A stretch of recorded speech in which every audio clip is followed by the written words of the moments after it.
Vande Mataram dear students. आज हम शुरू करने जा रहे हैं हमारा नया पाठ नंबर 14 एन फ्रैंक की डायरी के पन्नों से। सबसे पहले देखेंगे पाठ का परिचय। तो पाठ का परिचय है दूसरे महायुद्ध के दौरान यहूदी परिवारों को जिन यंत्रणाओं से गुजरना पड़ा उनका वर्णन एन फ्रैंक की डायरी में मिलता है। उसी डायरी के कुछ अंश इस पाठ में दिए गए हैं। यानी पाठ का परिचय क्या है कि ये पाठ जब दूसरा विश्व युद्ध हुआ तब यहूदी जो परिवार थे वो परिवारों को जिस यातना से गुजरना पड़ा उसके बारे में बताया गया है। और कैसे बताया गया है, एक डायरी के रूप में। एन फ्रैंक नाम की एक लड़की थी जिसने ये डायरी के अंदर उनको और उनके परिवार को जो यातनाओं का सामना करना पड़ा उसका उन्होंने उसके अंदर डायरी में विवरण किया था। एन फ्रैंक की मृत्यु के बाद जब उनके पिता को ये डायरी मिली तो उन्होंने उनकी इस डायरी को प्रकाशित किया था। तो उसके कुछ अंश, सारे नहीं परंतु कुछ अंश इस पाठ के अंदर बताए गए हैं। अब देखेंगे पाठ का उद्देश्य। तो पाठ का उद्देश्य है युद्ध की भयानकता, अकेलेपन के दुख, गुलामी लोगों की दयनीय दशा से अवगत करवाना तथा डायरी लेखन के लिए प्रोत्साहित करना। पाठ के दो उद्देश्य हैं। पहला उद्देश्य है कि आपको डायरी लेखन के लिए प्रोत्साहित करे। प्रोत्साहित तो आपको भी पता चले कि हमें डायरी लिखनी चाहिए। हर रोज हमने दिन भर क्या किया वो हमें लिखना चाहिए, उसके लिए आपको प्रोत्साहित करना है। और दूसरा कि जो युद्ध होते हैं तो युद्ध की भयानकता कितनी होती है, उससे अकेलेपन के क्या दुख होते हैं और गुलामों की जो दयनीय स्थिति है उससे हमको अवगत कराना, यानी उसके बारे में हमें माहिती देना है। ये दोनों है इस पाठ के उद्देश्य। अब हम देखेंगे इस पाठ को। पाठ के अंदर सबसे पहले एक लड़की का पिक्चर दिया गया है, वही है एन फ्रैंक नाम की लड़की। तो सबसे पहले देखेंगे डायरी का पेज शुरू होता है। तो डायरी के पेज के ऊपर सबसे पहले डेट लिखी हुई होती है। तो यहाँ पे लिखा है 20 जून 1942 और उस दिन वार कौन सा है, शनिवार। तो शनिवार के दिन और ये तारीख के दिन एन फ्रैंक उस दिन उसके साथ क्या हुआ, उसने क्या सोचा, वो उस दिन उसने लिखा है जो यहाँ पे बताया गया है।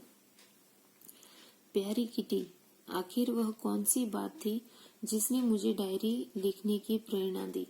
यानी वो क्या बताते हैं कि वो बात सोचती है कि कौन सी ऐसी बात थी जिससे मुझे डायरी लिखने की प्रेरणा मिली।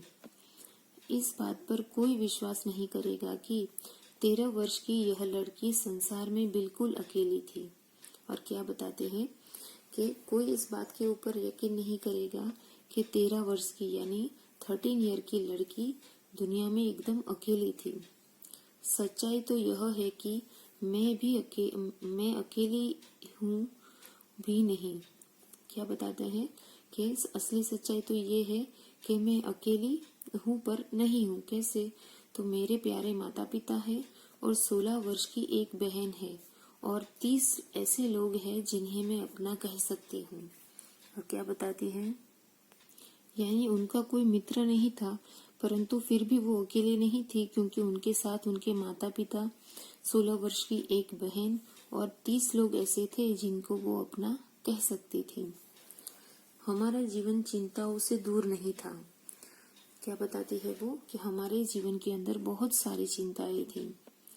इस चिंता की वजह यह थी कि हमारे रिश्ते नातेदार जर्मनी में हिटलर के यहूदी विरोधी कानून के शिकंजे में तरह तरह की प्रताड़ना झेल रहे थे।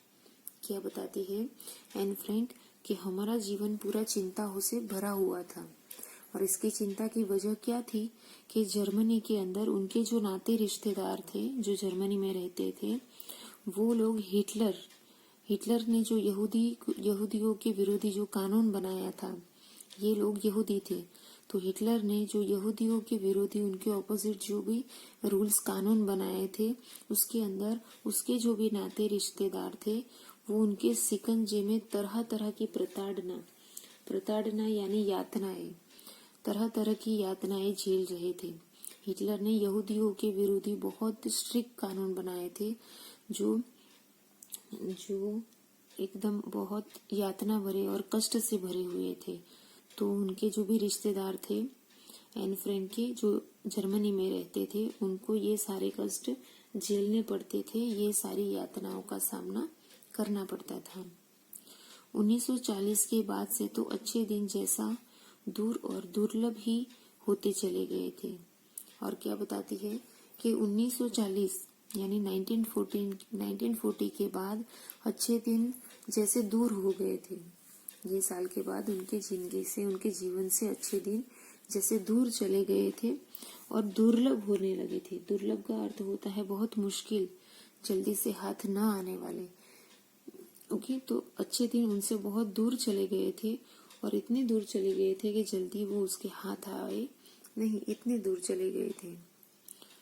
पहले लड़ाई छिड़ना, फिर आत्मसमर्पण और उसके बाद जर्मनों का आ जाना।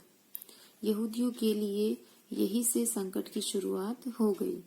क्या बताते हैं यहाँ पे सेकेंड वर्ल्ड वॉर यानी द्वितीय महाविश्व युद्ध हुआ था, उसके बारे में बताया है कि पहले सेकेंड वर्ल्ड वॉर हुआ, उसके बाद आत्मसमर्पण यानी हार मान लेना, उसके बाद हार मान ली उन्होंने और उसके बाद वहां पे जर्मन लोग आ गए। ओके, उन्होंने सरेंडर कर दिया। उसके बाद वहां पे जर्मन लोग आ गए और उन्होंने यहूदियों के लिए संकट की शुरुआत की। संकट का अर्थ होता है कष्टों की। जब जर्मनी ने उनके ऊपर राज करना शुरू किया तो सबसे पहले उन्होंने जो भी यहूदी लोग थे, यहूदी धर्म को मानने वाले लोग थे, उनके लिए उन्होंने बहुत सारे कष्ट खड़े किए, बहुत सारी यातनाओं की उन्होंने शुरुआत की। एक के बाद एक यहूदी विरोधी आदेश हमारी आजादी को छिन्न भिन्न कर रहे थे। और क्या बताया है कि जब जर्मनों ने उनके ऊपर कब्जा कर लिया तो उन्होंने यहूदी विरोधी इतने सारे आदेश बनाए कि उनकी आजादी छिन्न भिन्न हो गई, यानी कि पूरी उनकी आजादी को छीन लिया गया। हर समय एक पीला सितारा टांकना यहूदी के लिए जरूरी हो गया था। तब उनको जर्मन के लोगों की तरह एक पीला सितारा अपने ऊपर टांकना कंपलसरी उनके लिए रूल्स बना दिया गया था। यहाँ पे एन फ्रैंक का लिखा हुआ डायरी का पेज दिया गया है, जिसको उनके पिता ने एन फ्रैंक की मृत्यु के बाद प्रकाशित किया था। ओके, तो उनकी डायरी का एक पेज यहाँ पे चित्र के अंदर दिखाया गया है। अब देखते हैं सेकंड पेज में आगे। यहूदियों को अपनी साइकिलें तक जमा कर देनी पड़ती थी, यानी जब वहां पे सेकंड वर्ल्ड वॉर के बाद जर्मन लोग आ गए तो उन्होंने यहूदियों के लिए बहुत सारे स्ट्रिक्ट रूल्स बनाए। वो रूल्स के अंदर एक ऐसा रूल्स भी आता था कि यहूदी अपनी साइकिल नहीं चला सकते थे, उनको अपनी साइकिलें जमा कर देनी पड़ती थी। ट्राम में चढ़ने की भी मनाही हो गई थी, यानी ट्राम यानी बस जैसा ऐसा व्हीकल, वहां उसके अंदर भी वो लोग चढ़ नहीं पाते थे, यानी एक जगह से दूसरे जगह जाने के लिए वो इसका इस्तेमाल नहीं कर सकते थे, ना ही अपनी साइकिल चला सकते थे। खुद की ही कार में चलने तक की मनाही हो गई थी, यानी जिसके पास खुद की कार हो तो वो उस कार में बैठकर भी कहीं नहीं जा सकता था। खरीदारी भी दोपहर 3 से 5 बजे तक ही की जा सकती थी। खरीदारी के लिए भी उनको लिमिटेड टाइम में छूट मिलती थी, वो भी उनका दोपहर का 3 से 5 बजे तक का टाइम ही ऐसा होता था जिसके अंदर वो घर से बाहर निकलकर कुछ शॉपिंग, कुछ खरीदारी कर सकते थे। यहूदी केवल यहूदी नाइयों की दुकान में अथवा सौंदर्य सैलूनों में जा सकते थे, और यहूदी लोग होते हैं उनको सिर्फ जो यहूदी नाई यानी जो यहूदी बार्बर होते थे उन्हीं के पास वो लोग अपना कार्य मतलब शेविंग वगैरह कार्य के लिए वो जा सकते थे। और सौंदर्य सैलून थे उसके अंदर भी यहूदी लड़कियां यहूदी सैलूनों के अंदर ही जा सकती थी, ऐसा भी रूल्स उन्होंने बनाया था। तो ये वीडियो को हम लोग यहीं स्टॉप करते हैं। नेक्स्ट वीडियो में हम लोग देखेंगे कि एन फ्रैंक की डायरी के पन्नों में आगे क्या लिखा हुआ था। Okay, bye students.